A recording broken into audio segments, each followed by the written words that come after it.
Ganda naman ng bote na yan. Ha? Ang OA mo, te. Anong gagawin mo sa bote yan? Hindi te, di ba overmatch na ngayon? May naisip ako sa bote na yan. Ha? Ano namang naisip mo gagawin? Basta, tara!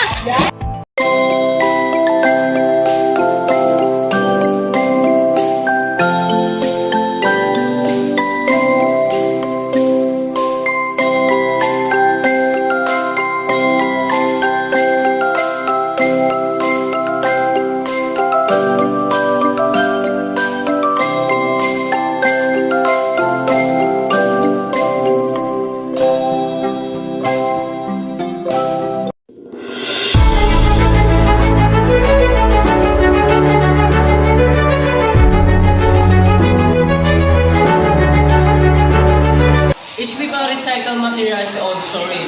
By transforming into lantern, we're not just something today, we are demonstrating your love for the planet.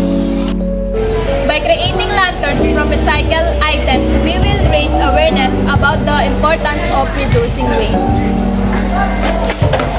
Recycling a bottle into a lantern not only reduces waste, but also creates a unique eco-friendly light source for your food. gamit ang mga lumang bagay, bote, plastic at papel, makakagawa tayo ng panibagong bagay tulad ng parol. Kaya kasama ng aming mga kagrupo at ang Project Create ay naglunsad ng proyekto na makakatulong sa kalikasan. Kasama ng Project Create, tutulong